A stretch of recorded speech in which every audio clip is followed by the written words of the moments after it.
What if the true history of civilization is the history of energy? Not kings, not wars, not empires, but the raw power that made them possible. Fire carved our earliest survival. Coal drove our machines. Oil read drew the map of the modern world. And now at the edge of crisis, we look toward fusion, the dream of endless clean energy. Still just out of reach, this is not just a story about science. It's a story about power, in every sense of the word. From the flicker of ancient flames to the blinding promise of artificial suns, humanity's greatest leaps have always been sparked by energy innovation. It shaped our tools, fueled our wars, lit our cities, and connected continents. And with every breakthrough came not just prosperity, but consequence. How did we go from burning wood in caves to splitting atoms beneath cities? Who risked everything to unlock energy sources no one had ever imagined? And how do we power a planet without destroying it? In this documentary, we'll follow the full arc of energy, from prehistoric fires to nuclear futures. We'll trace the evolution of heat, steam, electricity, combustion, renewables, and the physics-defying pursuit of fusion. You'll meet the minds who pushed boundaries and the moments that changed everything. Because energy isn't just a technical achievement. It's a lens through which we understand our past and a compass for where we're headed next. From fire to fusion, this is the complete story of energy innovation. Long before wires, engines, or reactors, the only energy we knew was survival. Early humans didn't understand energy the way we define it today. They simply knew what kept them alive. The sun warmed their skin. Rivers pushed their rafts. Muscles hunted, carried, fought. And then came fire. The discovery of fire wasn't just a milestone. It was a revolution. For the first time, humans could generate heat on demand, bend nature to their needs, and extend life into the night. Archaeological evidence from sites like the Gesher Bernat Yaakov in Israel suggests fire mastery may date back nearly 800,000 years. Controlled burning of wood gave warmth, cooked food, and warded off predators. But more than that, it gave early humans dominion over an element once feared. That one spark was the beginning of everything. For thousands of years, biomass, burning wood, dung, straw was humanity's only fuel. It powered early metallurgy, blacksmithing, and eventually the brick kilns and furnaces of ancient Mesopotamia, Egypt, and China. But it was limited. Deforestation followed every growing city. Fuel shortages were a constant fear, so humanity turned to nature itself. By 3000 BCE. Civilizations along the Tigris and Nile had already begun to harness water. The ancient Sumerians used basic water wheels to irrigate crops, primitive but effective. The Greeks later refined this with horizontal water wheels, and by the Roman era, energy from falling water was grinding grain and cutting stone. Wind, too, joined the human arsenal. The earliest windmills emerged in Persia around the 9th century, vertical axis machines turning cloth sails into mechanical motion. These weren't just inventions. They were early blueprints for something bigger, indirect energy, capturing nature's momentum and transforming it into useful work. Even animals were energy systems. Oxen plowing fields, horses driving mills. It was all about converting muscle, motion, or matter into productivity. But while ancient cultures worked with nature's forces, they didn't yet understand the laws behind them. Energy had no formal name, no equation, no science, only effects. The real shift began with observation and pattern. Greek philosophers like Empedocles and Heraclitus speculated about the nature of fire, air, and motion, but lacked the tools to measure or prove. In China, inventors experimented with gunpowder, a raw demonstration of chemical energy.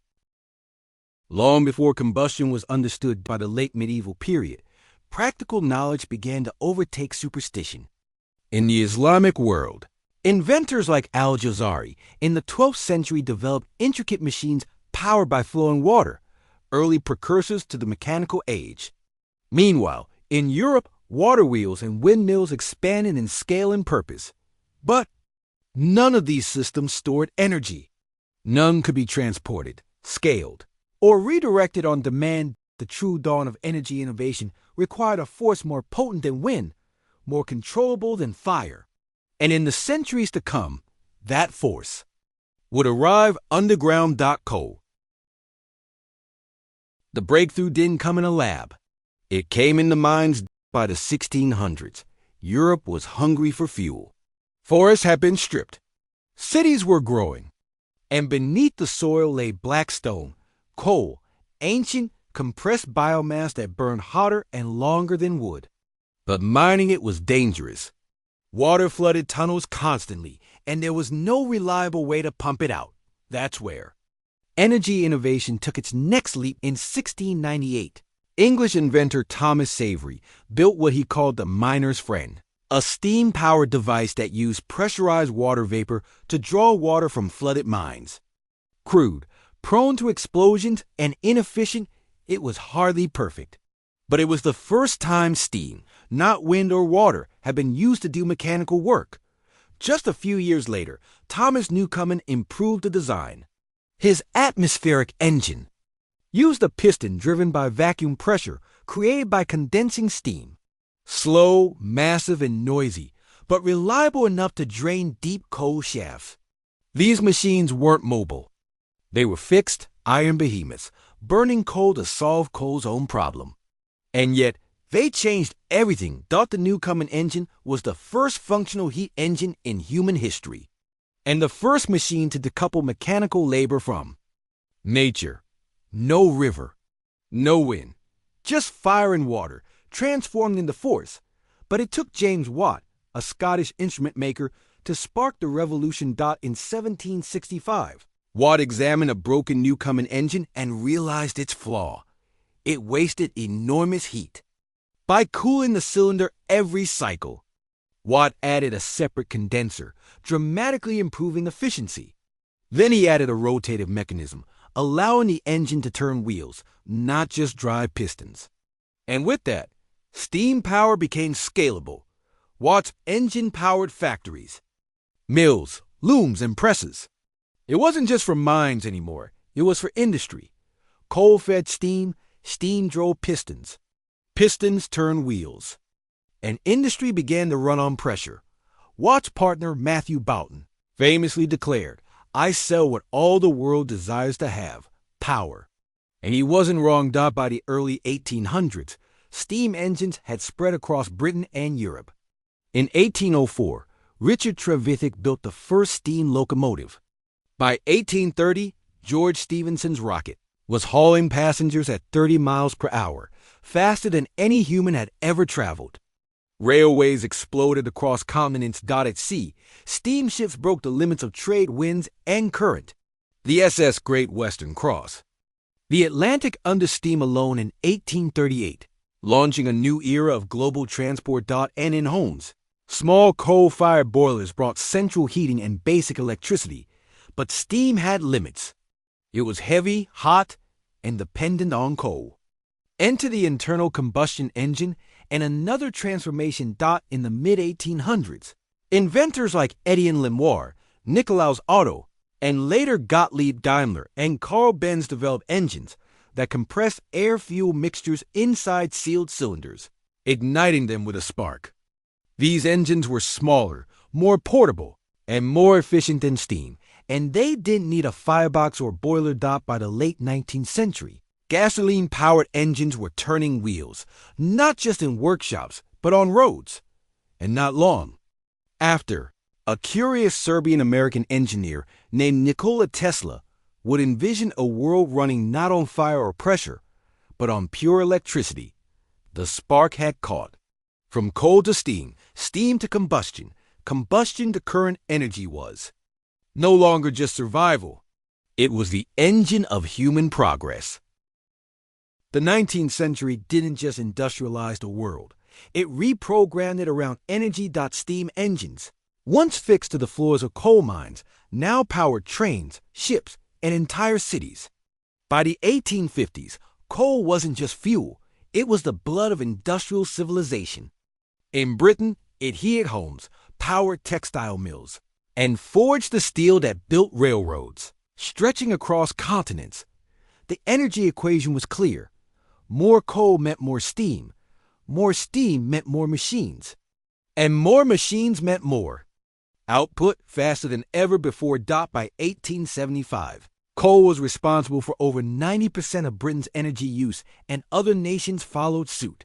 Germany, France, and the United States mined deeper, drilled faster, and expanded their energy infrastructure at unprecedented scale. But the 1800s weren't just about heat and pressure. They were also about electrons. In 1800, Alessandro Volta built the first chemical battery, the voltaic pile, proving that electricity could be generated artificially. In 1821, Michael Faraday demonstrated that moving a magnet through a coil of wire produced electric current, laying the foundation for generators and motors. And in 1879, Thomas Edison lit a room in Menlo Park with the world's first practical incandescent bulb, a soft, glowing symbol of a world about to be transformed. Electricity, once mysterious and unstable, was becoming usable. But it needed infrastructure. So the race began not just to generate power, but to deliver it. In 1882, Edison opened the Pearl Street Station in New York City, launching the first commercial electric grid. It ran on direct current, or DC, but across the ocean and soon back at home. Nikola Tesla and George Westinghouse were developing a more efficient system, alternating current, AC, which could travel farther with less loss. The famous war of currents culminated in 1893, when Westinghouse and Tesla's AC system powered the Chicago World's Fair, stunning visitors with electric light and industrial demonstrations. By century's end, humanity was tapping two parallel power sources: steam for motion and electricity for light, but both depended on one critical input: fossil fuel. The ascent of energy was now locked into a fossil cycle, one that powered the modern world, even as it quietly sowed the seeds of crisis. The 20th century opened with a bang and the sound of a piston firing under pressure. In 1901, the Spindletop Gusher in Texas erupted, spraying oil hundreds of feet into the air. It wasn't just a dramatic discovery. It was the moment oil went from commodity to cornerstone of global power. By 1910, internal combustion engines had already escaped the lab.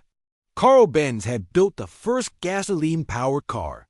Henry Ford was mass-producing the Model T, and oil was now energy on demand, liquid fire. Portable and potent. The internal combustion engine revolutionized motion. Cars, trucks, tanks, and eventually airplanes all now ran on refined petroleum. And unlike steam engines, they were compact, fast to start, and didn't require time to build pressure. In World War I, combustion gave rise to mechanized warfare. In World War II, it became a strategic necessity. Nations fought not just for territory, but for oil fields. Hitler's Eastern campaigns were partly driven by a thirst for Soviet and Middle Eastern crude. The Allies' victory was built, in part, on superior fuel logistics, tanks, ships, and bombers that kept running while the Axis ran dry. By the mid-20th century, oil had replaced coal as the dominant energy source in much of the world. But it wasn't alone. Electricity exploded in scale and complexity. Cities gleamed with neon.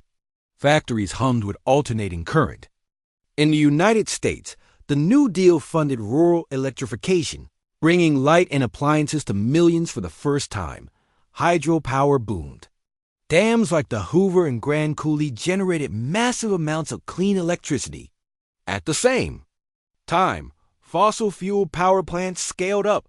Coal still dominated grid baseloads, while oil and natural gas began feeding peaker plants and backup systems.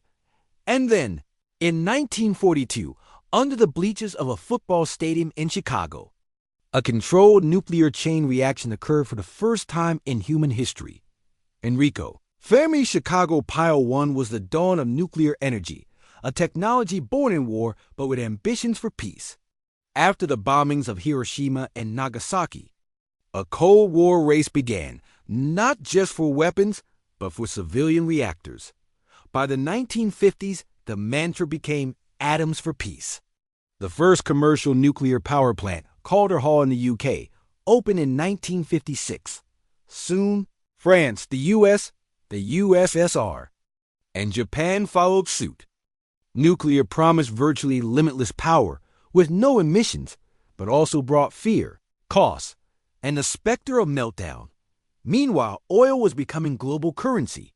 The formation of OPEC in 1960 signaled the start of energy geopolitics.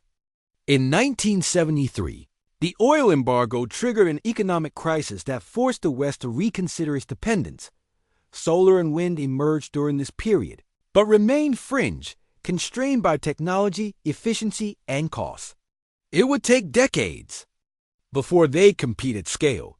Still, by 1970, the energy hierarchy was clear: oil-powered transport, coal-powered electricity, and nuclear promised the future. But the world was burning more than ever before, and no one yet knew the price tag. As the 21st century began, the world was more electrified, more mobile, and more connected than ever before, but also more energy hungry. And increasingly unstable, oil still fueled transportation. Coal still powered grids. Nuclear remained a steady, if controversial, contributor.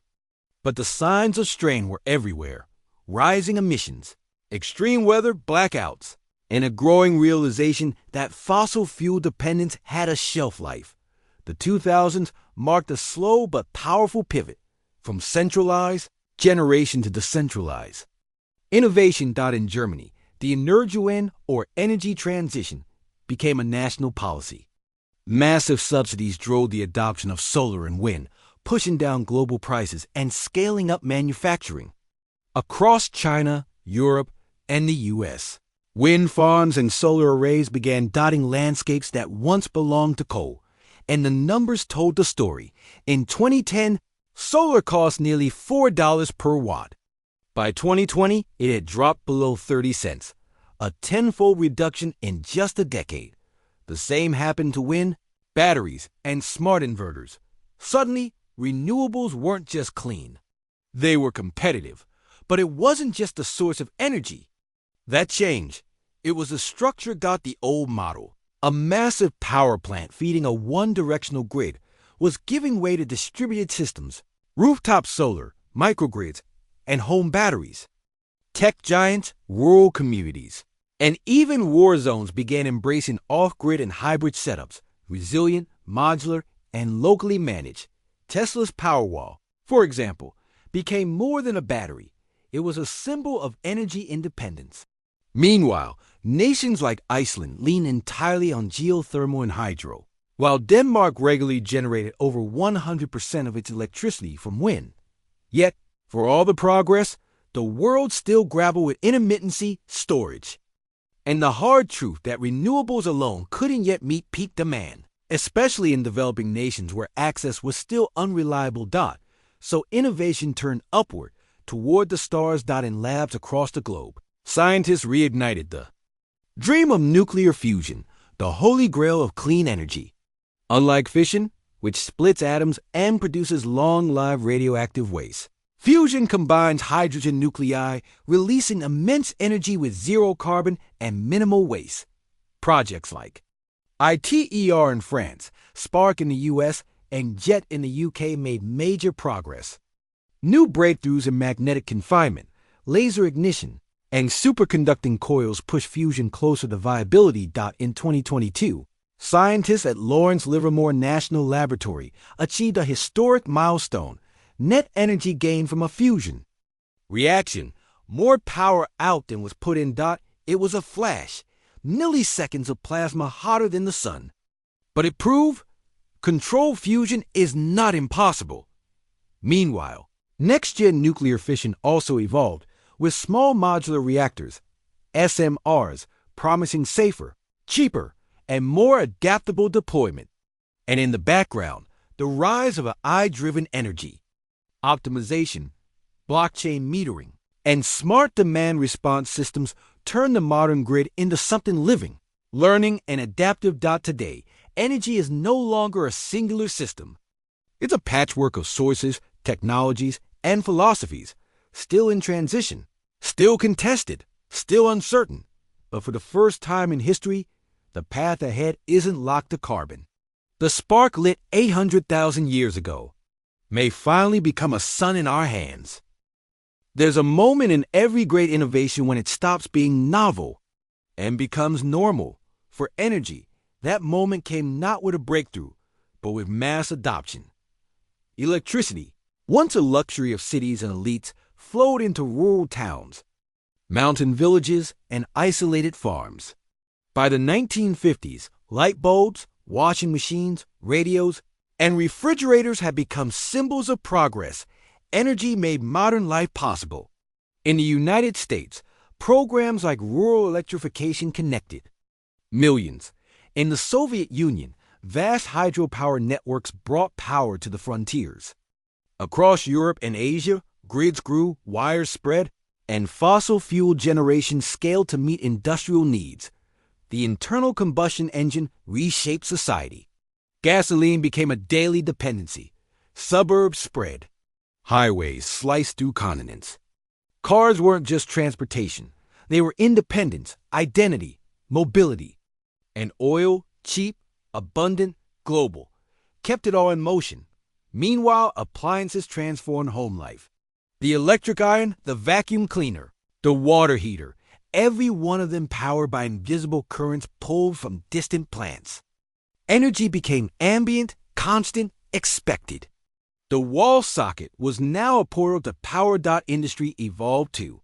Assembly lines ran 24/7. Steel plants, chemical factories, and logistics networks all demanded uninterrupted electricity. Fossil fuels fueled economies. GDP and kilowatt hours grew hand in hand. Television, telecommunications, and air travel widened the definition of energy use. And nuclear, while controversial, became an emblem of futurism. By the 1970s, entire cities were powered by reactors, from France to Illinois to Japan. This wasn't just a technological shift. It was a civilizational transformation. By the end of the 20th century, energy shaped how we lived, where we worked, how we traveled, and what we consumed. It defined geopolitics, drove climate change, and determined quality of life. The revolution had arrived not with noise or fire, but with the silent hum of the grid, and it was only just beginning. In the 21st century, energy no longer means just electricity, oil, or fire. It means choice. The last 2 decades have brought a profound shift, not in one technology, but in the diversification of energy systems. We no longer live in a world dominated by a single fuel or a single grid. Instead, we stand at the center of an evolving, hybridized, and increasingly decentralized energy ecosystem. Renewables have gone mainstream. Solar panels now sit atop homes, schools, and even streetlights. Wind turbines stretch across plains and offshore coasts.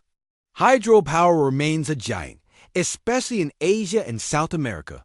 And geothermal energy quietly supplies consistent power in volcanic zones like Iceland and Kenya. 2020s surpassing even oil and gas exploration. Nations like China, India, and the U.S. have become major players in solar manufacturing, battery storage, and smart grid technologies. Yet, traditional sources haven't vanished. Natural gas has emerged as a transitional fuel cleaner than coal, abundant and flexible. It's powering both massive grid plants and backup generators for hospitals, data centers, and military installations. Nuclear remains divisive. While France and South Korea maintain large-scale adoption, others, like Germany, have moved to phase it out. But new interest in small modular reactors, SMRs, safer, scalable, and cheaper, suggests a possible resurgence. And then there's the battery revolution. Lithium-ion technology, once limited to smartphones, now powers electric vehicles, home storage units, and even parts of national grids. Tesla's gigafactories, China's CATL, and Europe's Northvolt are scaling production to meet demand and pushing innovation into solid-state and alternative chemistries. Meanwhile, artificial intelligence, blockchain-based energy trading, and real-time grid optimization are transforming how we manage and distribute energy. Instead of one-directional grids, we now see interactive systems where homes generate, store, and sell power back to the grid. But the contemporary era is not without its challenges. Climate change is accelerating the urgency of decarbonization. Energy inequality remains vast. Over 700 million people still lack access to reliable electricity. Resource extraction, especially for rare earth minerals and battery metals, has raised ethical and environmental concerns. And cybersecurity has emerged as a new frontline. As grids become more connected, they also become more vulnerable. Still, the energy system of today is far more resilient, efficient, and adaptable than anything the world has seen before. It's a system in flux, shaped by markets, politics, climate, and culture, yet moving steadily toward a future that is smarter, cleaner, and more distributed. And just over the horizon, fusion is no longer a fantasy. From the moment early humans tamed fire, energy has been more than a tool. It's been the engine of civilization. Every great leap in human progress has been driven by an evolution in how we harness it. The ability to cook, to forge, to light, to move, all of it flows from our mastery of energy. Before fossil fuels, the world moved at the pace of wind, water, and muscle. But coal, oil, and gas unlocked a new scale of power. They lit the lamps of industrial cities, ran the gears of factories, and moved nations across oceans and continents. The fossil age built the modern world, but it came with a cost: pollution, climate change, and geopolitical fragility tied to finite resources. The shift to electricity reshaped everything again. Suddenly, energy wasn't bound by flame or steam. It flowed invisibly through wires, powering homes, cities, and economies. It birthed the digital revolution and set the stage for global connectivity. With electricity, innovation became exponential.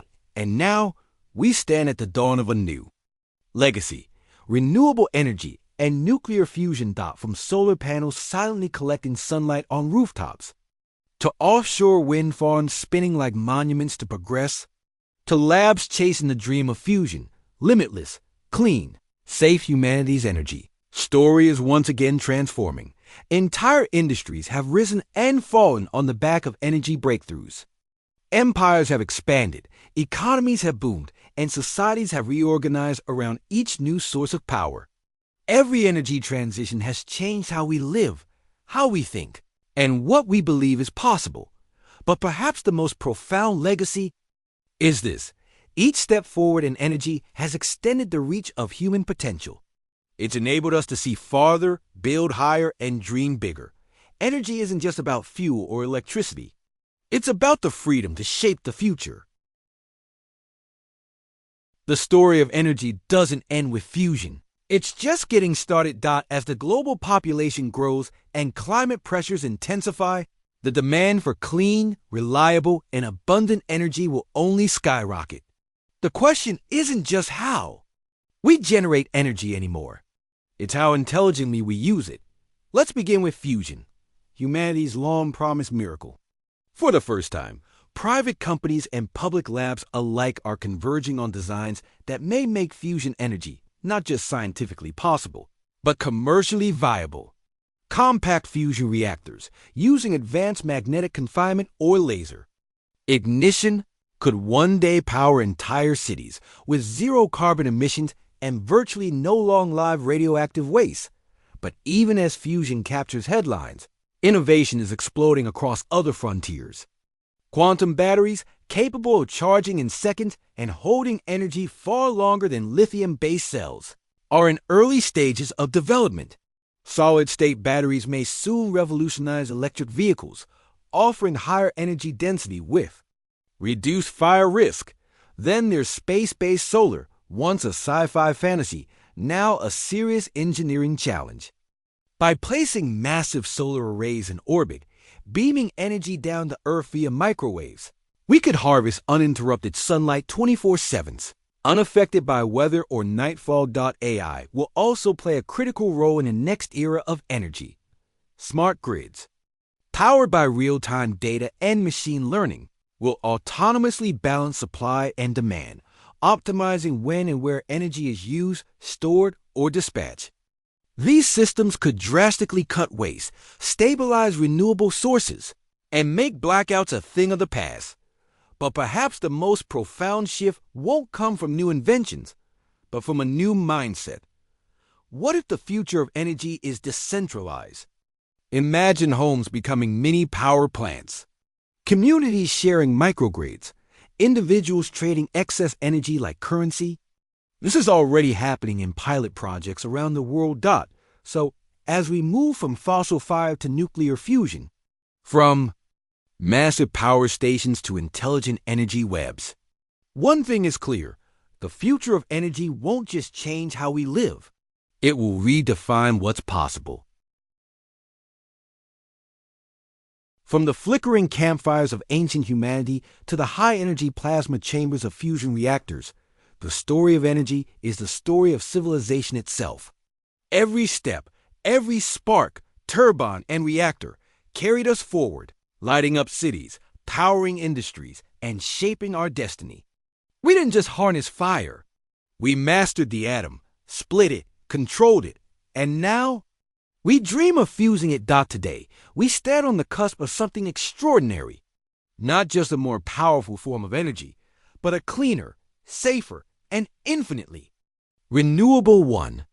And with that potential comes responsibility to innovate wisely, to distribute fairly, and to never forget the lessons of the past. Thank you for joining us on this sweeping journey through time, technology, and the human spirit. If this documentary changed how you see the world, then let's keep the conversation going. Like this video?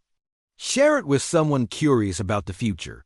And subscribe for more deep dive documentaries that illuminate our shared path through history and innovation.